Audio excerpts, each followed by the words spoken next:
Não sobrou nada para o clã Bolsonaro após a entrevista da deputada federal Érica Hilton ao SBT News. Além de desqualificar qualquer habilidade política de Flávio, que deve concorrer à presidência do país, ela usou todas as palavras para categorizar o horror da família em relação aos direitos do povo brasileiro. Quando Flávio Bolsonaro colocou a sua candidatura, os números eram outros. De lá para cá, agora é uma outra realidade que a gente não pode. Eu acho que de maneira nenhuma a esquerda pode subestimar a periculosidade de qualquer candidatura.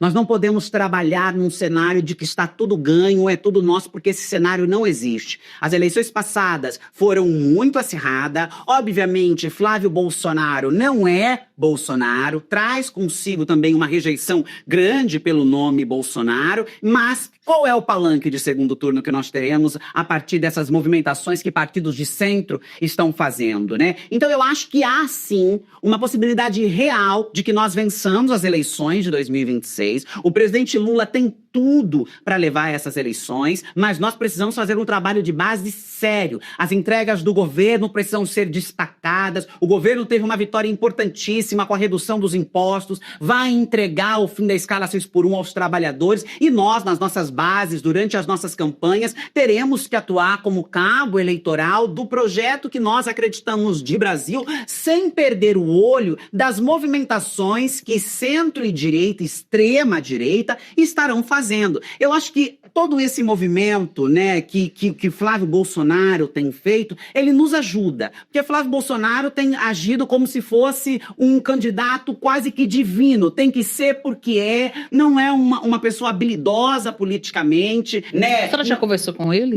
Não conversei, mas não precisa, né? A gente acompanha. Tem inclusive o debate que quase desmaiou, teve que ser saído quando fazia no Rio de Janeiro. Não é uma pessoa habilidosa, estava fazendo campanha em outros países recentemente, né? Age de uma maneira extremamente arrogante, como se não houvesse as rejeições, os escândalos, o que representa o bolsonarismo. E eu acho que tudo isso favorece para nós. Mas a gente não pode, de maneira nenhuma, desconsiderar que é uma disputa acirrada, muito importante, e que todos os dias a dança das cadeiras acontece e que a gente precisa estar com os olhos bem abertos. A deputada destacou que não é possível manter um diálogo com essa ala conservadora e que, para isso, é necessário manter o enfrentamento diante do retrocesso que eles representam. Com o bolsonarismo não há diálogo, né? O bolsonarismo, ele representa, por essência, o ódio, o preconceito, a intolerância, o ataque. Eu, mesmo sendo uma política de esquerda, profundamente firme nas minhas posições,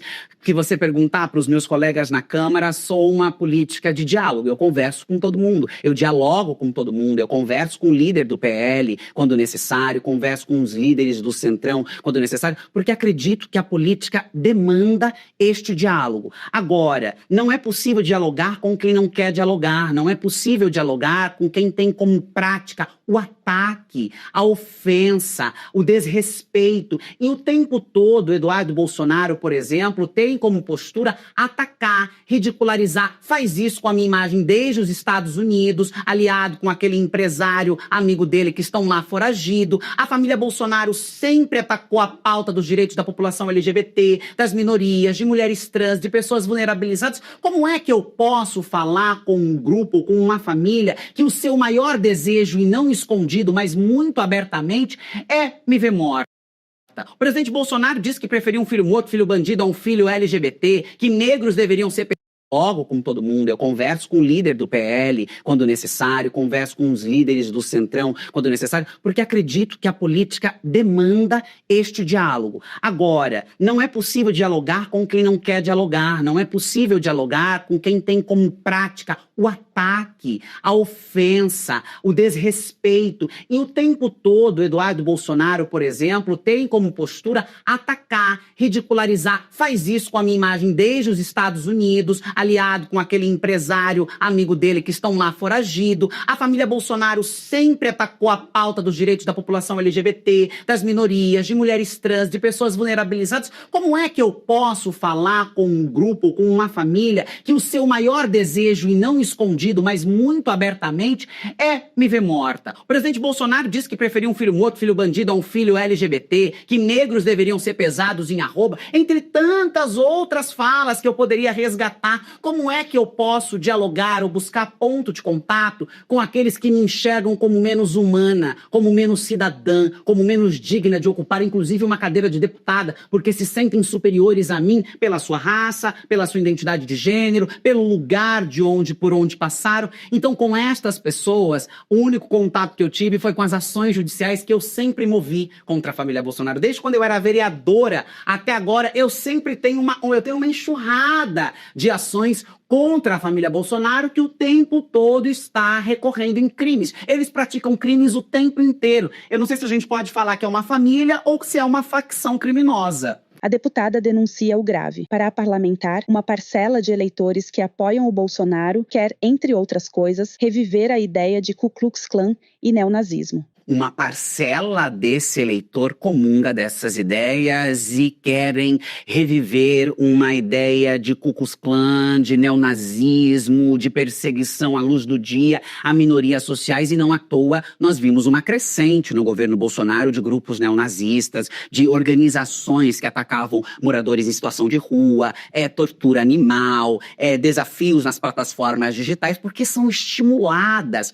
por esse sentimento. O bolsonarismo, ele é perigoso porque ele dialoga com uma parcela da população que anseia o nazismo, que tem a figura de Hitler ou de Brilhante Ustra, um torturador, como heróis. Porque o Bolsonaro vota no plenário Ulisses Guimarães em nome de Brilhante Ustra para o processo de impeachment da presidente Dilma. Não é possível que não comungue, mas há também uma grande parcela de pessoas descrentes da política, desesperançosas, que são enganadas pelo discurso de antissistema que foi apresentado naquele momento. O maior sistema, uma pessoa que passa 30 anos na política, ganhando dinheiro, simplesmente se beneficiando, sem ter apresentado e aprovado nada de interesse social, se apresenta como um antissistema. Diz não ser o sistema. E isso leva uma parcela mais alheia. Porque no momento daquelas eleições, eu tinha uma coisa que me angustiava muito, que era dizer,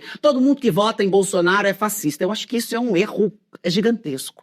Porque eu conheci e vi pessoas honestas, de bem, trabalhadoras, dignas, queriam votar em Bolsonaro porque estavam com medo daquilo que eles criaram como possibilidades para o Brasil. Então, fechamento de igreja, kit gay, não sei o que lá. O bolsonarismo trabalha na mentira. Trabalha no medo, trabalha no caos e na desinformação. E o caos e a desinformação e a mentira atuam com uma velocidade assustadora, atroz. E isso leva as pessoas que têm medo de ver o país, a insegurança, a uma série de questões que eles vão manipulando, a entrarem nesse barco, mas não necessariamente porque comungam dessa ideia. Então existe essa dicotomia. De um lado, há uma ala que comunga e quer que nós sejamos atacadas e apedrejadas à luz do dia, e há uma outra que é levada e enganada pela ideia de antissistema e pelo medo que eles mesmos implantam das coisas que eles mesmos fazem. Isso é muito maluco. Com o PL da dosimetria vetado por Lula no dia 8 de janeiro, o texto volta para o Congresso. A proposta, que nada mais era que uma tentativa de proteger Bolsonaro e os golpistas, é visto como uma página virada por Érica. Se depender do Congresso que votou essa matéria para que houvesse o veto deve cair. Há ali uma maioria na Câmara e no Senado, nós vimos isso na votação do ano passado, que inclusive acreditávamos que o Senado barraria, porque o Senado muitas vezes se comporta como fiel da balança. Foi assim no PL do estupro, em outras matérias inúmeras que nós poderíamos ficar aqui horas citando, que o Senado pega e segura e não coloca. Nessa matéria foi diferente, mas eu acho que o jogo mudou um pouco de lá para cá. E me parece que não deve cair o veto, não porque não há um número para a derrubada do veto, mas porque talvez o presidente do Congresso Nacional, senador Davi Alcolumbre, não deva colocar essa matéria, não deva trazer. Esta é a avaliação que nós estamos fazendo aqui agora. As cadeiras mudam, o jogo muda. No final do ano passado, essa matéria inclusive entrou porque havia ali um desgaste e até um certo rancor, se é que posso usar essa palavra, por parte do presidente do Congresso Nacional, senador Davi Alcolumbre, com a indicação de Jorge Messias, que não queria, era cabo eleitoral do senador Rodrigo Pacheco. Então, estava um pouco raivoso, mas a relação com o governo, mudou de lá para cá. Até porque tem se dito muito que nós estamos vendo o Lula do Velho Testamento. Aquele Lula que chama, que senta, que dialoga, que conversa, que faz negociações, e podem não gostar do presidente Lula. Mas ninguém pode negar que é um grande negociador, que é uma pessoa que sabe jogar o jogo da política. Não à toa está indo aí para sua 4ª candidatura com chances reais de ser reeleito, e trabalharemos para isso. Então me parece que talvez isso adormeça ali. Não sabemos, ao longo do processo, como é que trabalhará as forças bolsonaristas e quais serão as negociações. Mas eu tenho ainda um pouco de esperança de que o presidente Lula, com o presidente Davi Alcolumbre, vai conseguir escantear essa matéria, e os condenados pelo 8 de janeiro e por toda a trama golpista, não só o 8 de janeiro, seguirão pagando pelo seu